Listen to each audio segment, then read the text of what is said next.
After a thumping in local elections, the makeover of France's socialist government is complete. Energetic new Prime Minister Manuel Valls to lead a slimmed-down cabinet, only 16 ministers, the hope for the ruling socialists to take some of the heat off a president whose approval ratings in 2 short years have sunk to less than 20%. The team's downsized, but there is still plenty of big egos to fill the cabinet room, like 2007 socialist presidential candidate Ségolène Royal, the mother of 4 children with President Hollande, to lead a grand ecology, sustainable development, and energy ministry. Will former Interior Minister Manuel Valls do a better job of keeping the troops in line than his predecessor? Will the 2012 primary candidate for president carry out Hollande's social democrat reforms over the objections of the left wing of the party? And if he does, will France's most popular politician stay popular? By the way, look across the Alps to Italy, and there's another fresh face from the center-left in a hurry to make a big impression. Do the rise of Valls and 39-year-old Matteo Renzi signal a new era for Europe's left? Today, in the France 24 debate, can the socialists redefine themselves?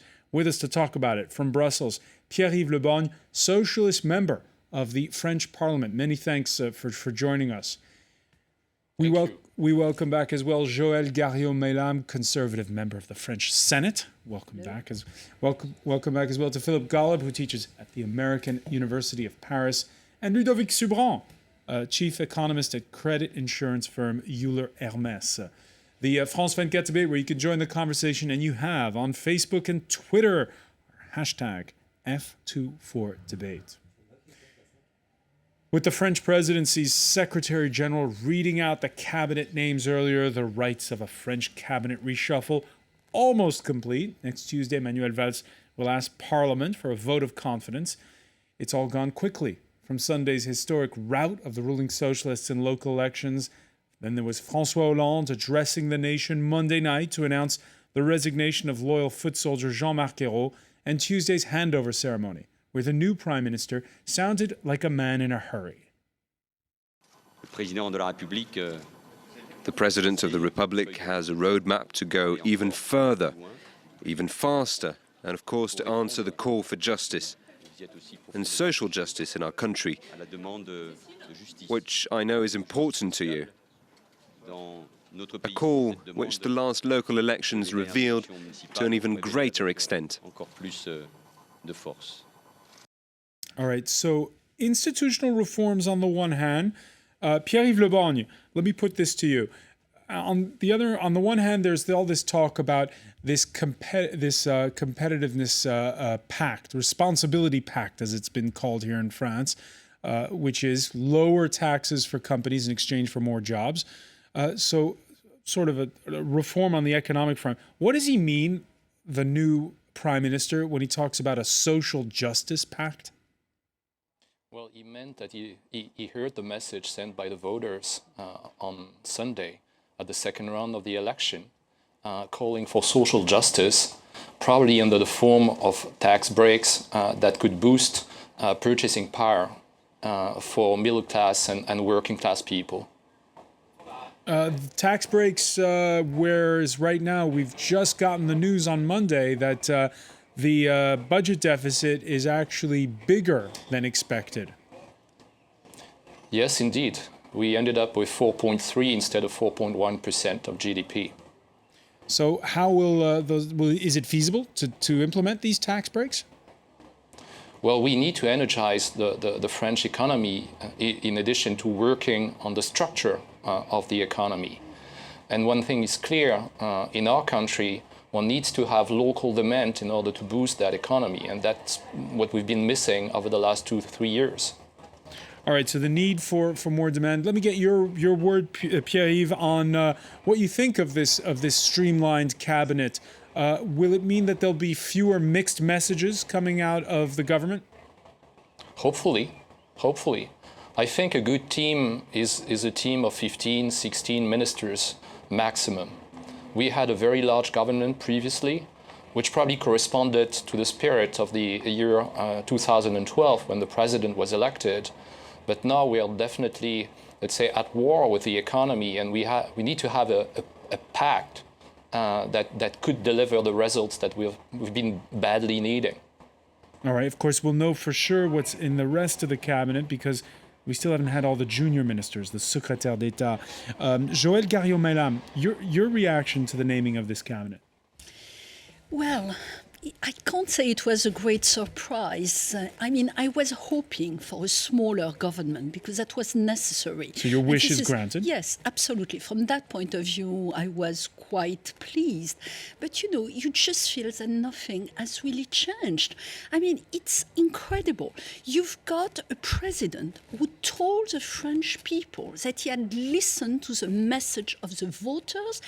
He had the worst result in history at local elections, and here he is with only 2 new members of the government, just reshuffling a little bit. But you know, what is changing? We need a new policy. At the moment, they are just words, and we don't know how he's going to implement the policies which are supposed to be his new policies. Let's look at unemployment. He has kept on saying over and over again that he was going to change the rate of unemployment, that unemployment will decrease. That has never happened. And what does he do? He promotes to the rank of Minister of Economy the guy who was overlooking these unemployment figures and who was so badly defeated in his task. The finance minister, Michel Sapin. Michel Sapin, yeah. Yes, okay. He's an old friend. Yes, they have been friends for dozens of years. But, you know, you don't give such a job to someone who has failed. All right, let's look at some of the names in this cabinet and see if the proof will be in the pudding. First of all, a reaction here. Manuel Valls, born in Spain, supports Barcelona, naturalized French at age 20. Now he's prime minister. Could that happen in the UK? Not so sure. So one person at least in favor of that nomination. But let's look at that cabinet. Of course, here's the tricky bit, right? You've got the man who will be taking the Thalys high-speed train to Brussels for those finance ministry meetings is Michel Sapin, who Joelle was mentioning just a moment ago. At the same time, you have the very much left of center, Arnaud Montebourg, who is got an even greater portfolio than he had in the past, and the arrival at the building that houses the finance ministry, Ségolène Royal, who will be in charge of energy policy and the environment. What does that say? It says a lot about the messages that the president and the prime minister want to send to the French people, which is, you know, we can have a very strong minister of the economy and a very strong minister of finance. That doesn't look like something that the French are used to. But if you look just across the Rhine, you know, in Germany, there is exactly the same composition of the government. You have Schäuble in finance, and then you have a minister for the economy. Then you have indeed Ségolène Royal and this story about, you know, the energy policy and the fact that the Green Party didn't want to join this government. So in terms of personalities, he will have to deal with high ego, and some ego tripping are looming ahead, certainly. But to a certain extent, I think that the message is certainly coming directly from the Élysée, from the presidency, but also to the people that they want to make reforms. I'm not sure if they will implement them. I agree with the senator that it's a hard topic right now, which is how fast and how far can they go. And the prime minister himself said it in his inaugurational speech. The question to me now is, you know, do we agree altogether as the people of France with the model that the French Socialist Party is giving, which is we want to boost demand. Pierre-Yves LEBORGN, the member of parliament, just said it. We chose one way, which is very different from all the other governments.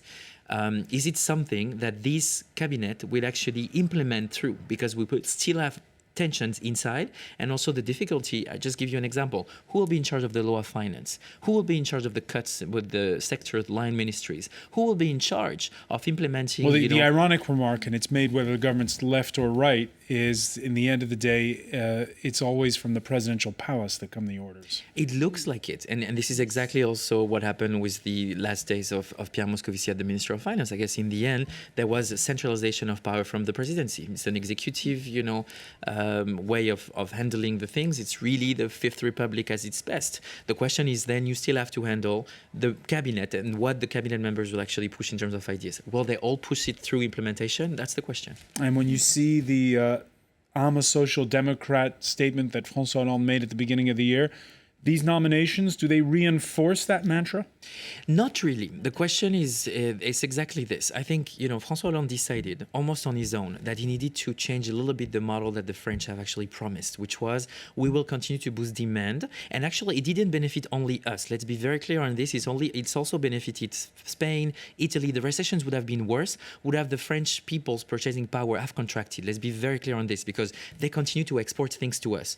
So we've decided not to cut expenditures. We decided to raise taxes. We created something which is complicated to handle, which is a forward mechanism of anticipation that are negative. They need to turn around the confidence. And that's why Valls can be compared to Renzi.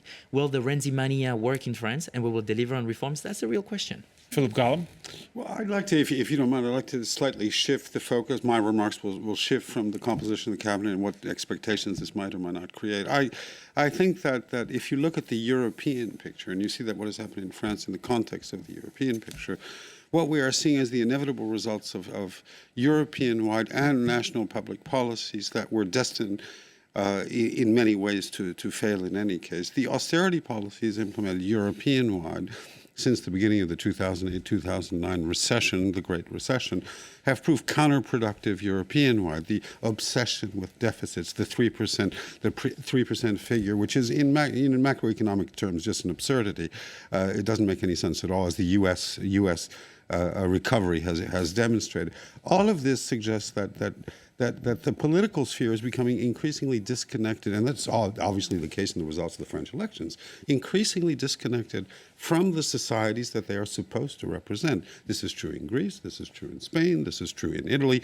In Italy, Renzi looks very dynamic. Of course, he's young, he's dynamic, he's all of these things, and he is proposing certain dynamic-oriented policies. But at the same time, you have to notice that he wasn't elected. It wasn't a popular vote. This was not democracy in action. This is the Italian parliamentary system in many ways at its worst. I'm talking about the institutions. In France, the disconnect is particularly sharp because France has historically been accustomed to strong states that actually engage in strong demand-oriented social policies that have ensured in France, which are particularly, volatile societies, social cohesion over the long run. France is a very political society. And so when the state becomes distant, when the political sphere becomes increasingly distant from the population, you get the results that you had here today during the last elections. You have massive abstention and a revolt of parts of the electorate, the most vulnerable parts of the electorate, who either abstain or begin voting for the Front National or other far right-wing parties. What I'm saying here is that it's the European-wide public policies that have to be rethought, reshaped, redone for any fundamental success to be implemented at the national level, be it in France or Italy or elsewhere. And then also, if I may add to what the professor just said, you always run the risk of half-baked reforms. If you chose in France to go Krugman way, which is, let's continue to spend and let's be, not too Washington consensus oriented, we're going to cut expenditures, etc., then when you take this U-turn, and you try to be more social democrat, you need to make sure that it doesn't cut the model, social capitalist model that you try to solve, halfway through its efficiency. And I think one of the best results, and I know unemployment is high and we have problems, investment is lacking, etc. But we've been resilient enough to show that we could continue adjusting for the deficit in a gradual way. We cannot sustain the type of cuts that other countries in the southern part of Europe have done, well, actually, because this would cut growth. In fact, they couldn't sustain it either. Greece is in a depression. Let me bring in Pierre-Yves LEBORGN on this, because Pierre-Yves, no sooner has the new prime minister been named that the heat is coming from where you are, Brussels, with politicians there, and also the German finance minister issuing stern warnings to the French, saying they've got to get their act together by 2015 and get in line by reducing their budget deficit. Is the problem right now in Paris or in Brussels? Well, the problem is in Paris and in Brussels. We definitely need to curb these deficits, but in a way that does not endanger our social model. And that's, I think, a message that our president is conveying to other leaders at the Council of Ministers. But one thing is sure, we're fighting a poor economic situation embodied by the very small margins that companies are making at the moment which is impairing investment and unfortunately playing against the French companies on the global market. So we need to work on that basis to boost the French economy while working with other countries at European level to reinvent this model as described a few minutes ago by one of the participants. I could not identify that participant because the TV monitor doesn't work too well. All right, let me bring in Joelle GARRIAUD. The previous government, when it was the right in power, they went to great pains not to pronounce the A word, austerity. And in fact, the cuts, the budget cuts, were very, very slight. So do you agree that the demand-driven way of getting out of this is the right way? Because after all, the right applying virtually the same recipes, We no? didn't do enough, that's obvious, but we know what needs to be done. I mean, it's enough just to look at the other European countries. We are behaving in the worst possible way with the worst possible results. I mean, we've never had such low investing in France. But you heard Ludovic SUBRAN, for instance, say it could have been 77%. worse than it is now. Well, of course, it could always be worse. if you but belt-tighten too I'm not radically. too sure about it. You know, how can you be sure that it could have been worse in another way? Because if All you I get see 1% of that if deficit, you have, get almost, 0.4% of gross. Well, we actually do know, when because you the fiscal have multiplier, minus, we do know. when you have minus analysis. 77% investment in 1 year, international investment, that they are figures. And nobody can contest them. While Germany has plus, I think, 14 or 15% in the same amount of time. So we've got to ask us why. And we know Let me why. bring in Pierre-Yves LEBORGN on this. Pierre-Yves LEBORGN. Joelle, we know each other well enough. Yes. Come on. I mean, you guys were in power 10 years before we won the election in 2012. And you're mentioning the level of international investment in the country. I was an international investor in France prior to my election. And I know where the limits are. And these limits did not start in 2012. These are long-term things that we inherited and we're trying to correct. Yeah, I mean, I wanted to just come back to the question. It could have been much, much worse. In fact, what has happened is already disastrous enough on the European continent in social terms, throughout Europe. Yes. We know from the studies of Olivier Blanchard at the IMF and others, the fiscal multiplier effect of the austerity policies that were implemented were far sharper and deeper than anticipated. What that means is that the actual social Philip Golub, I'm going to have to effects were interrupt you. disastrous. I'm going to have to interrupt you. We have to take a very quick break. We'll be back. This is the France 24 debate.